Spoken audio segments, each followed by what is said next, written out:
It's called Global Compute Index. It's essentially this HIP-3 market that's trying to commoditize a unit of compute.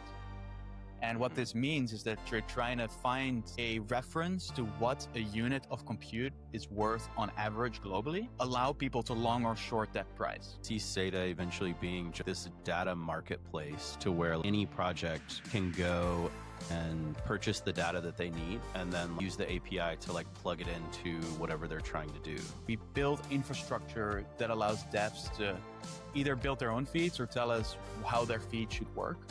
And so one of the questions we ask them when deciding these feeds is like, hey, how do you want to handle volatility? Fixed upfront fee to cover a certain type of data 24/7, or is it a pay-per usage, or how do these economics behind oracles work right now? It'll take them way too long to design a feed and get this feed live, either on their validator set or get the data from a bunch of data providers. Where with us, you can just come and write the feed yourself, and it becomes accessible instantly. GM, back to back with episode 46. So after discussing all the FUD and doubt about potentially under-collateralized vaults on crypto Twitter, we're now pivoting to a completely different topic. And we are joined by Jasper from SEDA and our dear friend of the pod, Danny. How are you guys doing? Fantastic. Thank you for having me. Doing great, man. Excited to be here. Nice. So over the past weeks, also with our friends at the DeFi Dojo, Danny has been very vocally bullish about SEDA. So maybe for our very DeFi native audience, but who has taken a little more of a backseat on the technical side of development in the space, could you guys give a brief intro to SEDA, what you're building, and how you fit in the overall landscape of oracles? Sure thing. So I'd say that SEDA is, so just to maybe start step one, which is like, what is an oracle? So an oracle is a system that allows smart contracts to access data that would normally not be available to them on the blockchain. And so examples of this are, for example, lending protocols or perps that need to decide when to liquidate position, how to collateralize positions, how to fill positions, etc. And so how this historically worked is you have either centralized or decentralized parties that dictate what type of data they serve to the user and on what chains that is available. And so what SEDA did was kind of flip that around and say, hey, listen, we're working in like a permissionless environment where people want to experiment, people want to build permissionless applications, and they don't want to have to talk to a centralized party or person in order to build their application, right? It sort of defeats the purpose. It sort of like creates this like kingmaker scenario as well, where oracles choose which chains they support, and like those chains get developers building there because it's like a core necessity to the ecosystem. And so what we did at SEDA is sort of like, say like, okay, how can we flip this around and build a system that is completely permissionlessly accessible independently of what chain it's on or what data somebody needs. And so the idea came to this product, which is summarized as programmable Oracle infrastructure. And so what it allows you to do is developers can come in and sort of like build their own feeds and access them from any networks, any data, any chain, very fast. Yeah, I think that boils down sort of like how we position ourselves, I think, on like a broader landscape. How did you guys find your niche and your differentiation from these other oracles, and how particularly does that fit into HyperLiquid and the surrounding ecosystem?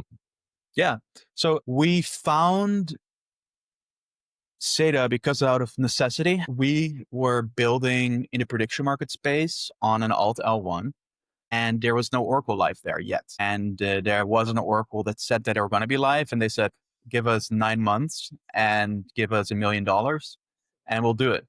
And I think that $1 million was paid, not by us, but by this alt L1. But yeah, 9 months, like we're a startup, right? We need data tomorrow. So that was just not, there was not an acceptable answer to us. And so we started building our own Oracle infrastructure. And from there started to sort of like extrapolate, like, hey, if we are already, this was in 2019, 2020. So like it's one of the first alt L1s. And so we're thinking, okay, if the number of alternative execution environments is going to go up, and the number of developers building there is going to go up, and in general, the number of developers is going to go up, and the amount of the diversity of applications is going to go up. Like the incumbent Oracle systems are way too robust for sort of like that future. And so to us, that just was an opportunity to bounce on that design space and see if we could come up with a system that didn't suffer from those same ailments as the initial set of oracles that we saw. So yeah, it was purely out of necessity. We needed it, we wanted it, and we decided to build it ourselves. That's When I amazing. look at SEDA on CoinGecko, it says that your guys are an IBC-based contract for your token. Can you dive a little deeper into your whole architecture and how that works and how your Oracle service can be integrated? Yeah. So SEDA as a native asset originates and born on our own chain, which is the SEDA chain, which indeed is a Cosmos SDK build chain, but it's not built for the Cosmos ecosystem per se. So it's Cosmos is a means to an end, just as I believe some of the HyperLiquid it's built on also some alt L1's code, but it of course it doesn't live within that ecosystem, right? It's like its own ecosystem. We try to do the same. And so the way it works is we have this L1, sort of like the data originator, if you will. And from there, we've built our own distribution system, which allows you to prove Oracle state from any L1 or L2 using signature verification. Data sort of like streams in to the SEDA chain. There it is signed and formatted in a way that it's provable. And then from there, you can sort of like ingest it on any L1 or L2. And so these feeds are sort of like almost like smart contracts that live on our chain, but it's custom built software. To add to that, yeah, okay. Maybe Danny, since you are the vocal SEDA bull and you also brought SEDA to my attention, can you give us a little bit of the background how you came across SEDA and what you find exciting? Yeah, sure. My SEDA lure is that I was at Consensus Austin in 2023, and I took a picture of myself like drinking next to the pool, and one of the SEDA guys messaged me or like left a comment that was like, "Oh, cool, dude, we're staying at the same hotel. We should catch up sometime or something." And so I DM'd him, and then the next day met with a couple of the guys in the lobby and just sat down and got like a quick minute elevator pitch about SEDA. I'm running the DeFi Dojo's validator. We validate tons of Cosmos chains. So like initially I was thinking like, oh, maybe we'll spin up a SEDA node eventually and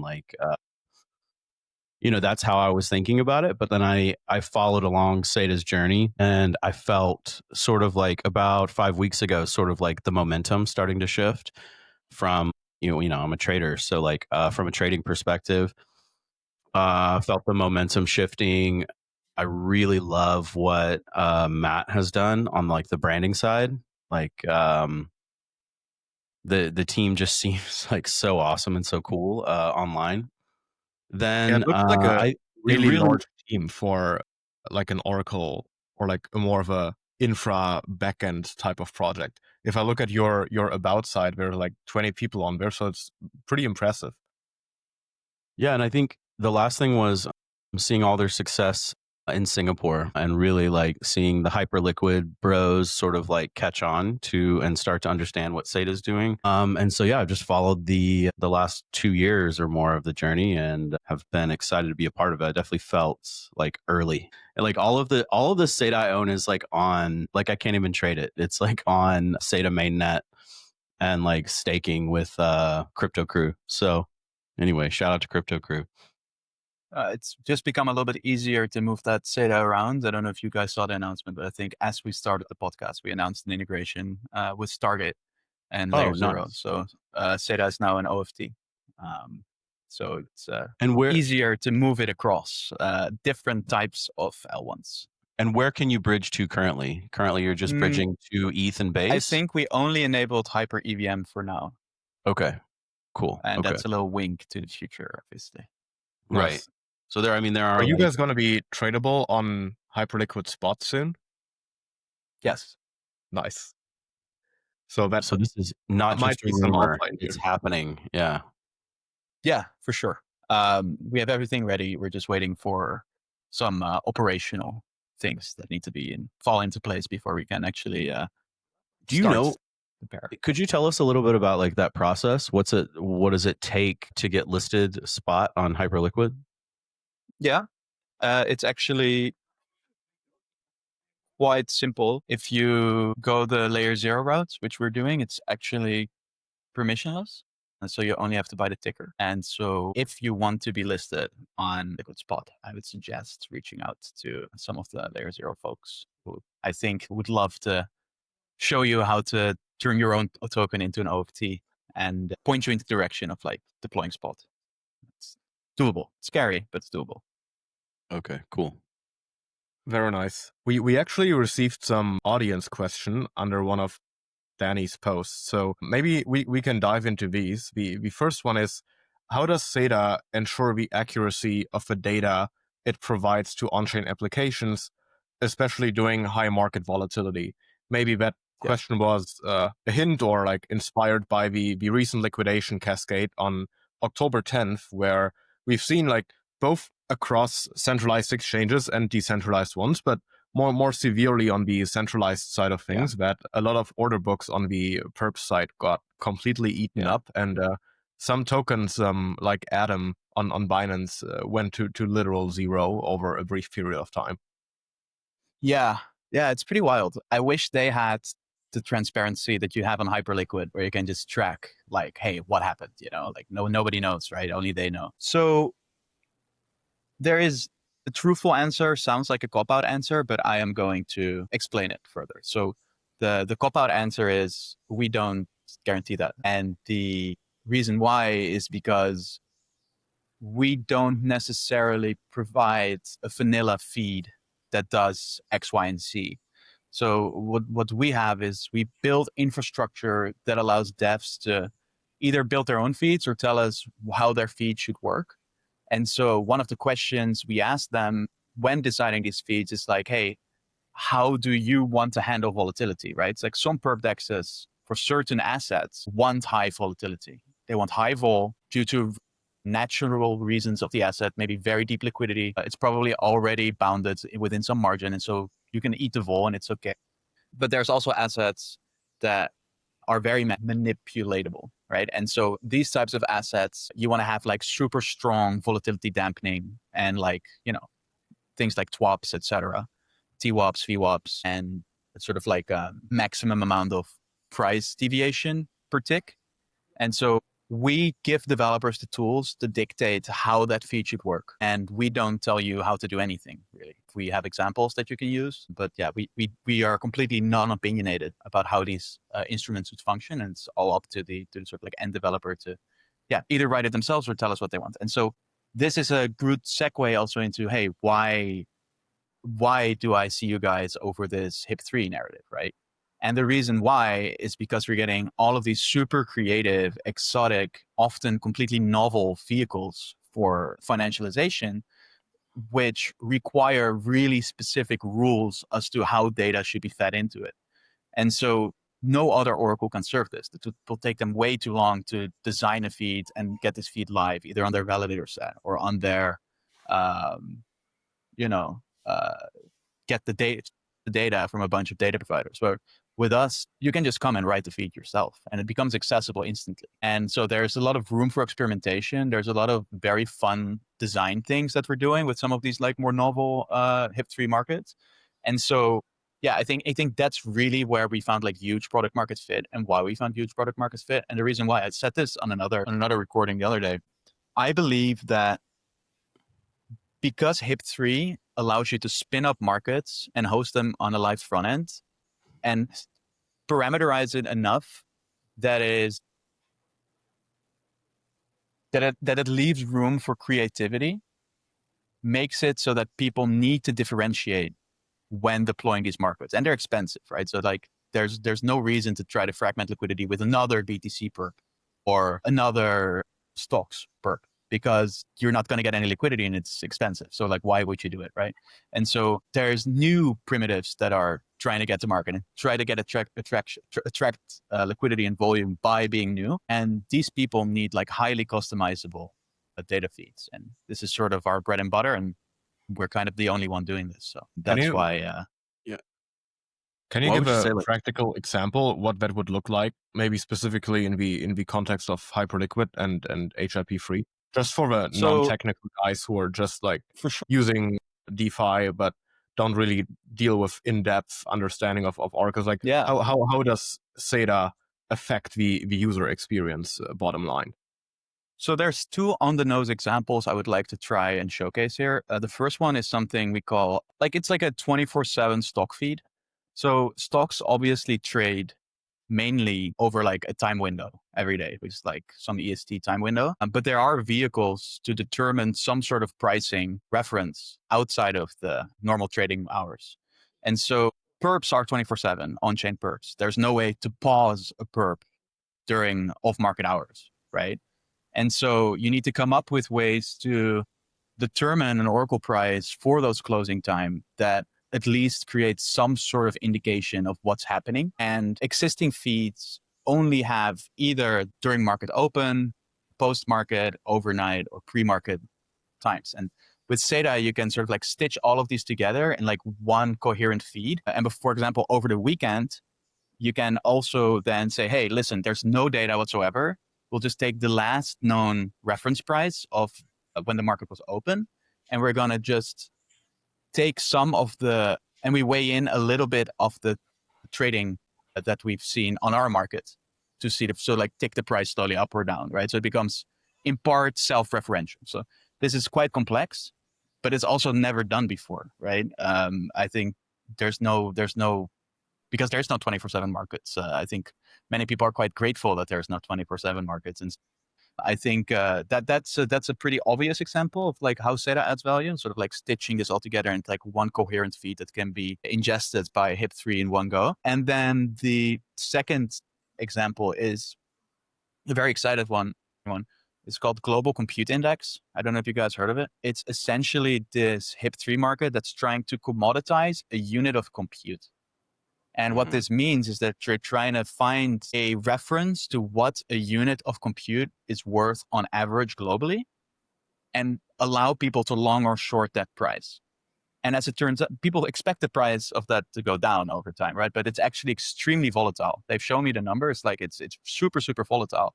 And it also means that if you are running like a lot of compute, there's no way today to hedge against the cost of that compute. Maybe there's like some beta that you can do, right? Like energy prices, et cetera. But the exact unit of compute price, the hour of running a GPU cycle, it's not financialized yet. And so they are trying to financialize this. And for that, they need to fetch a lot of data and put it into one single feed and consume that. And that's just like a little bit of a math problem that they can do with our system quite easily. So you just like ingest a bunch of data and then you say, hey, we want to like weigh it in a certain way, and then it just creates one consumable output, which is this, price of a unit of compute. And so these are things that, because they don't exist yet, you need to find a way to stitch this market together, given the existing data that's out there in the world. You can create almost anything, right? There's infinite data points, so there is always a way to a certain data outcome. It's just, you need to have the tools, and the tools weren't there yet. So you could see a project who is buying loads of like compute time, and then they want to go and like sort of like delta neutralize that on chain. That's a really interesting use case I haven't heard y'all talk about yet. It's very cool. Yeah. It's also for Bitcoin miners, for example, right? Like, yeah, it is really interesting. Yeah, that's really interesting. I mean, there's like two other things that I would point to that I think are really awesome that you all are doing. One thing is over on Helix on Injective, and that is allowing like perp trading of pre-IPO price for different projects, right? So like Anthropic and SpaceX, all these coins that have like yet to IPO. So that's really awesome. And then secondly, there's a project on HyperLiquid that is allowing you to trade prediction markets with leverage. So I didn't know if Yeah. like you wanted to like kind of double tap on any of those and tell us like why SEDA is uniquely positioned to do that. Yeah. I mean, there's nobody that brings private data prices on chain now. And yeah, we just sourced it really quickly. And yeah, so now we are the only ones, I think, serving that on chain directly. The unique positioning there is like, it's a quite vanilla example with injectives that there's live today, but there's a lot of design space that we're working on how to make that price as liquidity goes up, how to get the Oracle price to be more dynamic and be updated more, like by maybe ingesting part of the like market prices, but volume weighted from like a bunch of people running these perps. And then, yeah, the prediction market one's really fascinating. It seems It's like one you of guys those things. Sorry? like really, it seems like you guys and the team have always been like really into prediction markets. Like you were saying, like you started in that space and then like it's something I see Peter and everybody like talking about constantly. So it seems like definitely like a direction that you all want to like focus on and go in. Would you say that or no? Yeah.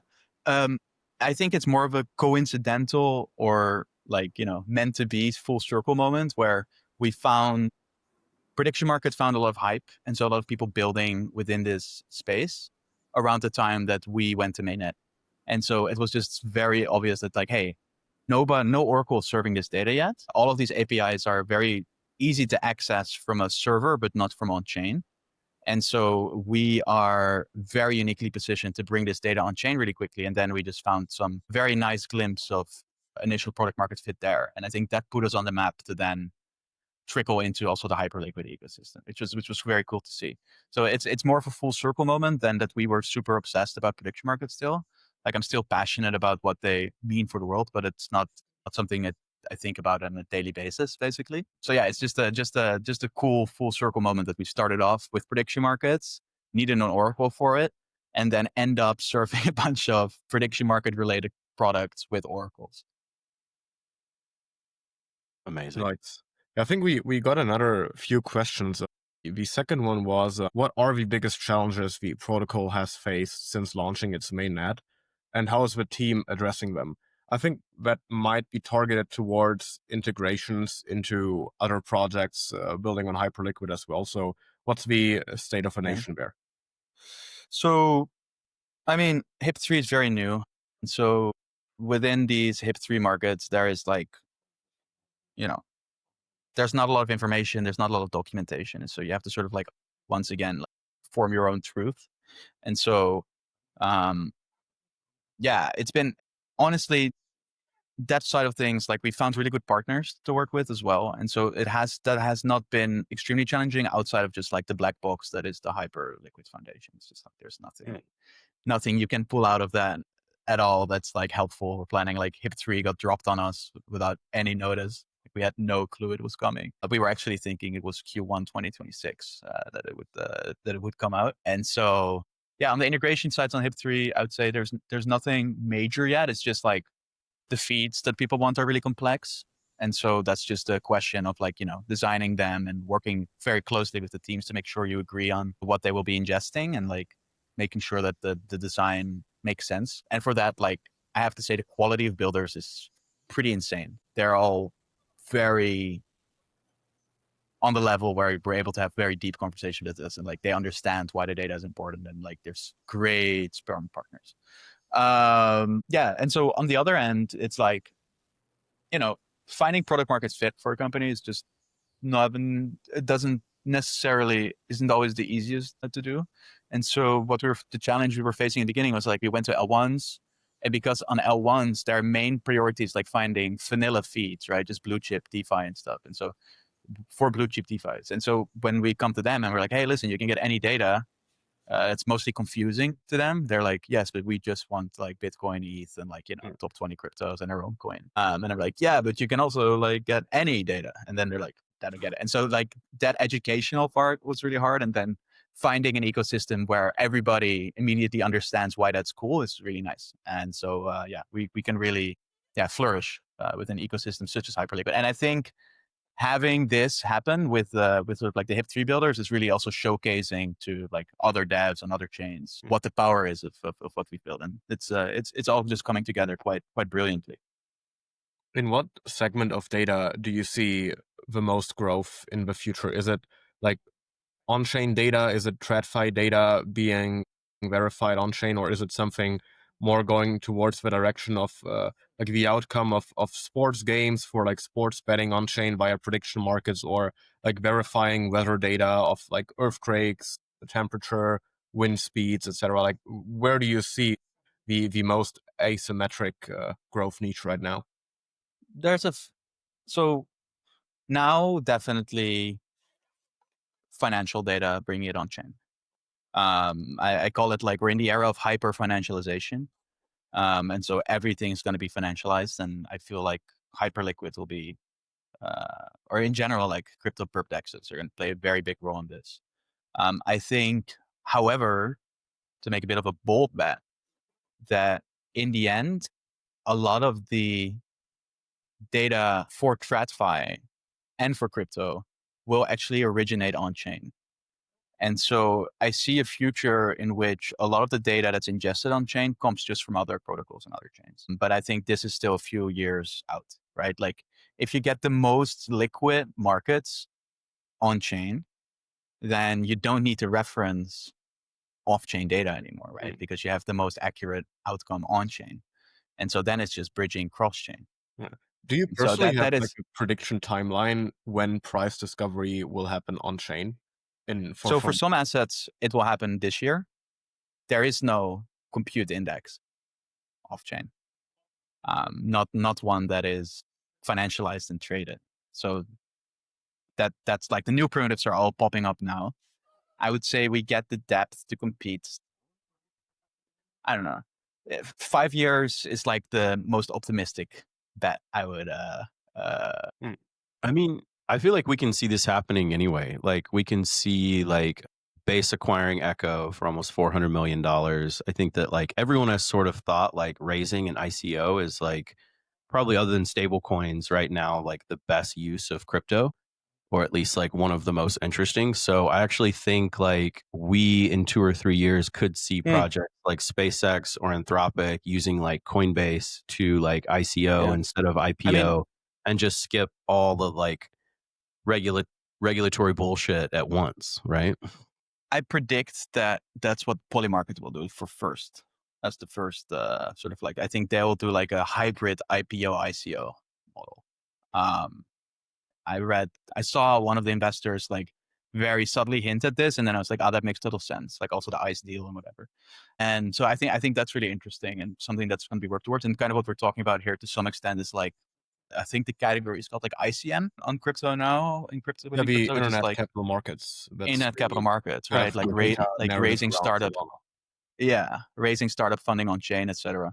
So I think also like if you want to build towards that future, like one of the most up and coming uses for data on chain will be bridging between startups, books, and revenue, etc., to chains as well, right? Because if they launch a token, it needs to be reflexive on the performance of that startup to some extent, and that again requires some sort of like interaction between chain and startup. And so that is another actually cool bet to make, I think. But yeah, haven't thought about that one much. Interesting. So could we talk about, I know everyone like online when I was asking like, hey, questions, blah, blah, blah. Like, can we talk about the burn, how it burns? And I know like SEDA has 2 products, SEDA Fast and then SEDA Oracles or something. I'm not sure what the other one's called. Butchering it there. But I think I've heard rough numbers online that like 65,000 SEDA have been burnt currently. That could be totally wrong. And but it would just be cool to like work with some of the numbers, see like how we can see that, how it works, first of all, and then how we can see the burn mech ramping up over time. Yeah, I Yeah. think before we dive into the like burn mechanism, it would be great if you can give a more general overview of the SEDA token and its purposes. Yeah. So the main purpose of SEDA as a token is so like I said, we have this programmability layer between data source or the internet and on-chain applications, right? And so you have somebody needs to do this computation. And in our case, it's like the SEDA network, right? And just like in ETH, you pay gas for doing transactions on Ethereum and interacting with smart contracts. You're also paying for computation. And so a large part of the utility of SEDA is that it's used for interacting with that sort of like computation aspect, or like if you want to query a feed using the SEDA chain, you are using SEDA in order to query that data. Percentage of that's burned, to answer your question as well. So a percentage of all the, and 71,000 now has been burned so far. We expect this to grow up very, very bigly. And so that's all through the SEDA core product, right? Like the decentralized Oracle, which is most of our integrations fall under right now, but a lot of them are moving to fast. And so fast is basically a faster system that bypasses core to a large extent. It uses a lot of the same infra, but it bypasses sort of like the decentralized validator set there. And so it's just that way, just way, way faster, like sub 400 milliseconds, depending on sources, sub 100 milliseconds if it's like really, really, good sources. And like, I believe we had like 60 milliseconds if we are like co-located, 50 milliseconds maybe. And so within that product, I don't know actually if I can talk about how SEDA plays into that. I don't think we've released anything on it yet. Have you guys read anything about this? About to leak some stuff? Let's say SEDA comes also very much into play within that product, and there is a sort of like a buyback mechanism somewhere hidden in however fast. So fast will be more of like a B2B sort of thing where maybe you'll get paid in USDC or USDT or some native token, and then that will be used to buy SEDA back. Something like that, perhaps? That could be that's a very good idea. I don't know. Maybe. How do No, I'm not. the I'm not. economics I don't know behind if we released oracles it. So work in general? Like, do you guys get a fixed upfront fee to cover a certain type of data, basically 24/7, or is it kind of a pay per usage, or how do these economics behind oracles work right now? yeah. So for core, it is a pay per usage, and for fast, it's either like a mix of like SaaS, like monthly fee plus credit system. That makes sense. So that then depends on like how your feed is structured and like how many credits you pay for a single request. So how does the burn scale up? Like what's the math? Like what's the numbers? Saying you've burnt 70 something thousand so far, like with Yeah. 3, like how much can we expect as all these new like projects are coming online? How much can we expect to get burned? Is it like every every millisecond data is requested, right? And some amount of SEDA is burnt. Is it an exact amount of SEDA, or is that pegged to the price of SEDA, and there's a different amount burnt each time depending on the size of the price of SEDA? The latter. So the price of SEDA will fluctuate the amount of SEDA that's burnt in correlation to a single request.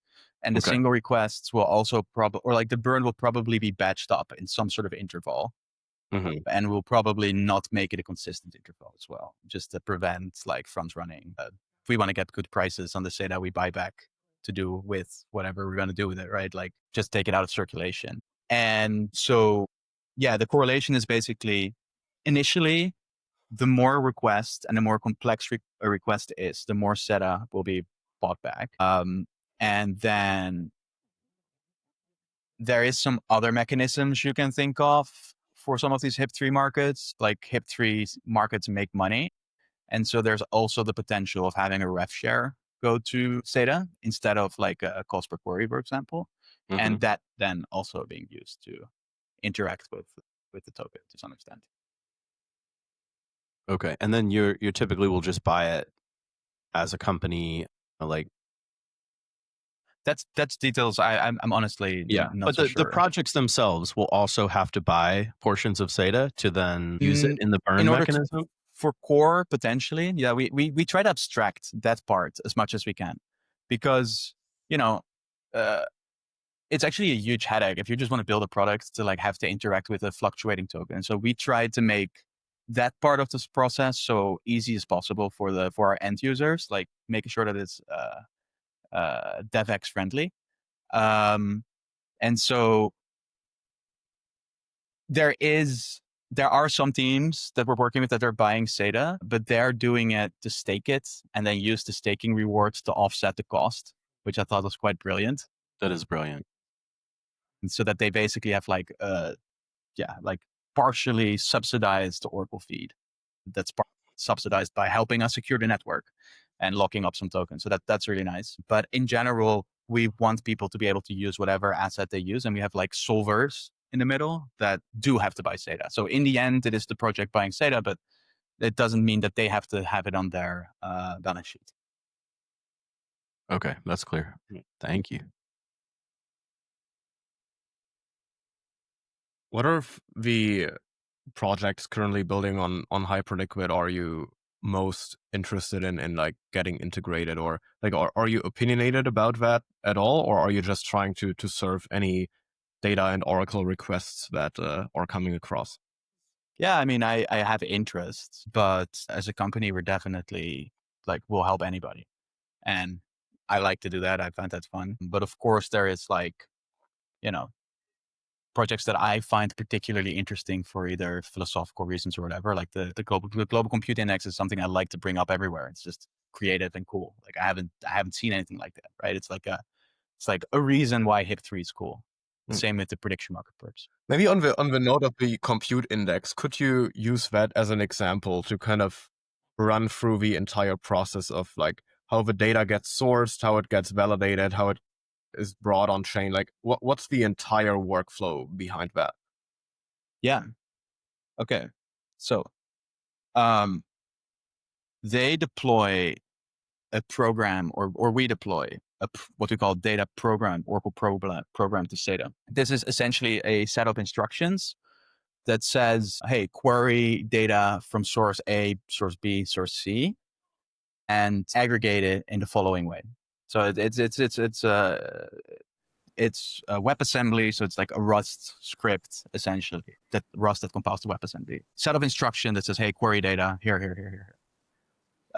Those source A, source B, source C can be public sources or private sources, depending on if those private sources have some sort of integration with our network. And so that can be community ran, or we run it, or the data provider runs it.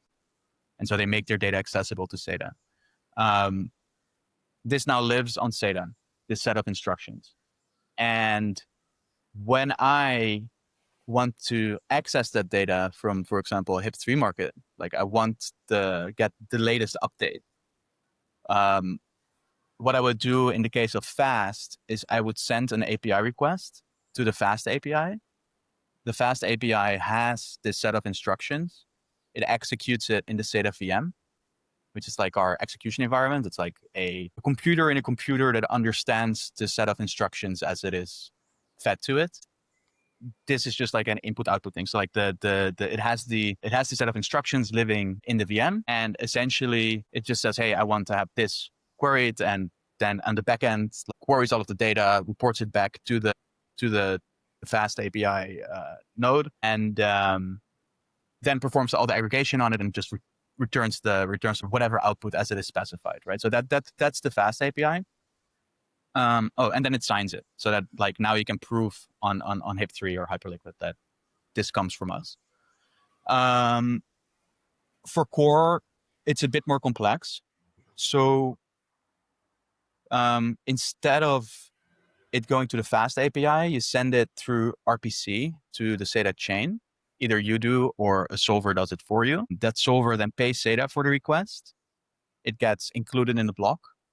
We have a network of executors, which are very similar to the Fast node, that then get paid to execute this binary, this Oracle program as well. And they then report it all back to the SEDA chain. There it then goes through a second aggregation phase, we call the tally phase, after which that gets included into a block. And that block, or all the data that's finalized in that block gets batched. And that batch is then signed by the SEDA validator set, and that can then be proven on any sort of destination chain. Yeah, that's sort of like the end-to-end, quite in-depth flow of like how data flows through like both products.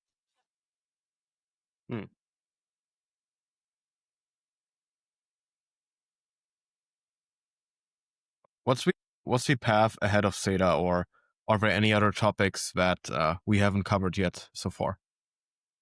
What excites you about HIP3? What have you seen? That's cool. Who should we talk to? I mean, any kind of bringing TradFi assets on chain, especially these what you mentioned with the global compute indices, or like anything that, like, I don't think that the like 71st sports betting prediction market will be the next big thing. I mean, it's not an unlock. The on-chain UX is still quite clunky, to put it mildly.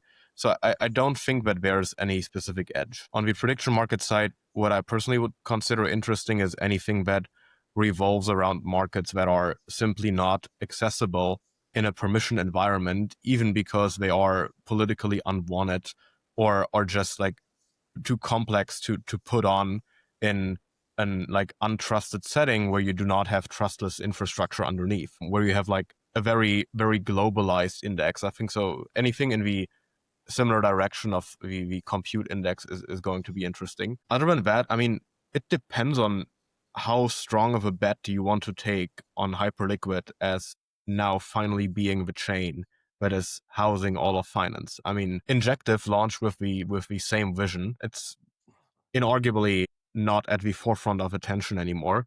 I don't know if they'll manage to orchestrate a revival. I think in Asia they are still doing all right. They still have quite a bit of a community in South Korea. But yeah, I think generally, I think both as a like foundation behind a chain, but also as a project, it makes sense to be more expressive and opinionated about what you guys personally think will work and like grow in the space versus what you think will not. Like the whole like have to be neutral at all costs. I think that age in crypto is over, and like many people who are like diehard believers in that, unless they already are a huge project that has a Lindy effect and a lot of leverage, like Ethereum to some extent can afford to be more credibly neutral and like unopinionated about things than others, And it's because not they worked well already this have all cycle the for big them, players by the on way. there.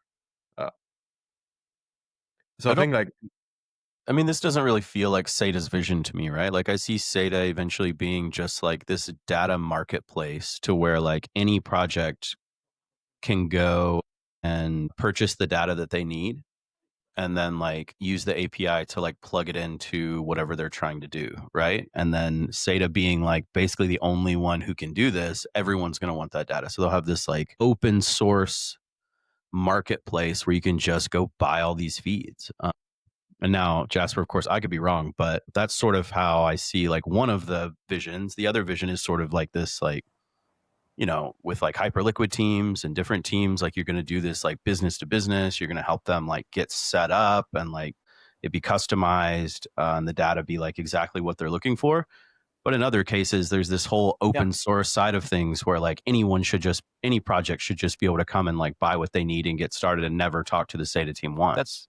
that's the dream, right? And I think that's really the sort of like North Star for us to build towards this future where nobody needs to talk to us and we're just a cornerstone of like building in crypto.